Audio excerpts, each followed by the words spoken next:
Assalamualaikum warahmatullahi wabarakatuh.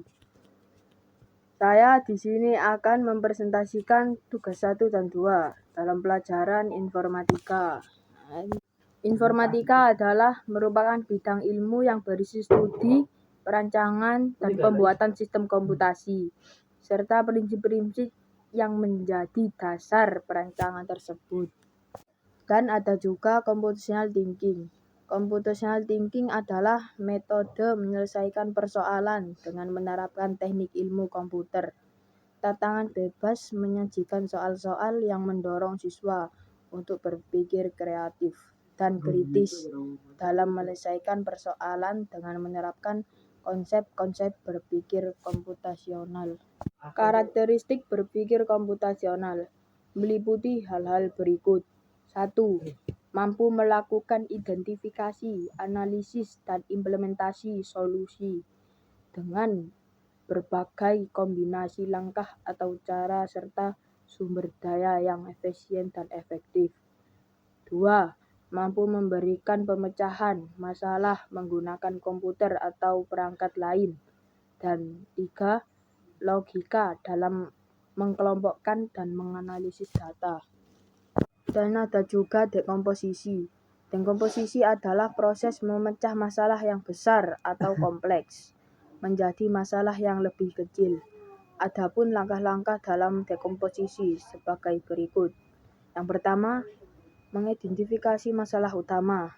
Dan yang kedua, membuat serta susunan daftar komponen-komponen penyusunan.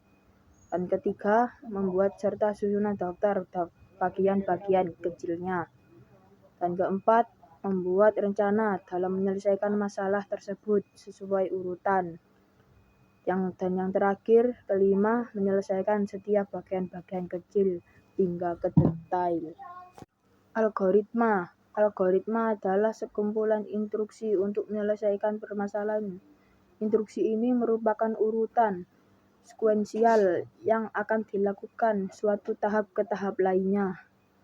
Dan ada juga langkah-langkah dalam pemikiran algoritma sebagai berikut. 1. Definisi masalah. Kedua, pengembangan model. Dan yang ketiga, spesifikasi algoritma. Dan keempat, merancang sebuah algoritma. Dan kelima, memeriksa kebenaran algoritma. Dan keenam, menganalisis algoritma. Dan ketujuh, implementasi algoritma. Dan kedelapan, pengujian dokumentasi.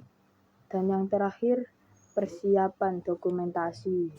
Dan ada juga data. Data adalah catatan atas kumpulan fakta dalam penggunaan sehari-hari. Data berarti suatu pertanyaan yang diterima secara apa adanya. Data dibagi menjadi dua, yaitu data primer dan data sekunder.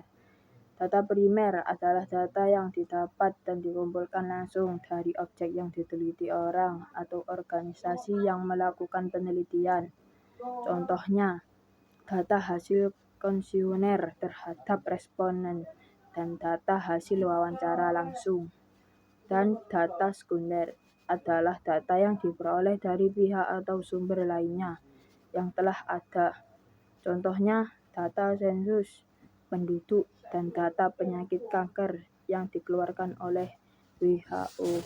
Dan data juga ada metode pengumpulan data.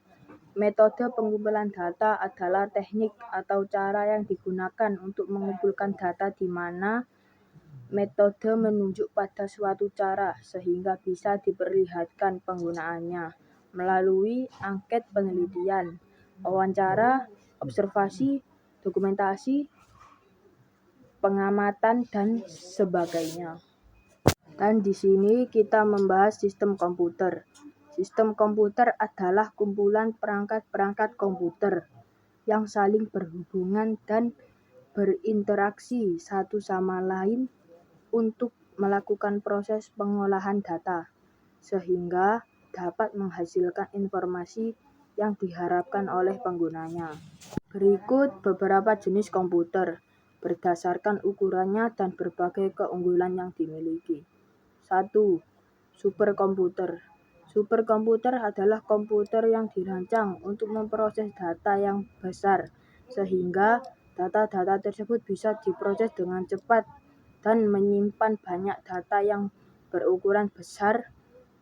Superkomputer ini pertama kali dikembangkan oleh Roger Cray pada tahun 1976.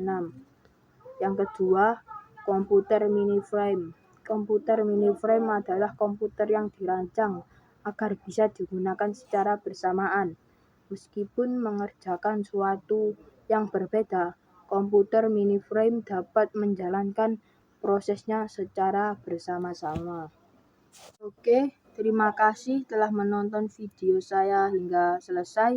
Cukup sekian presentasi dari saya. Mohon maaf bila ada salah perkataan. Wassalamualaikum warahmatullahi wabarakatuh.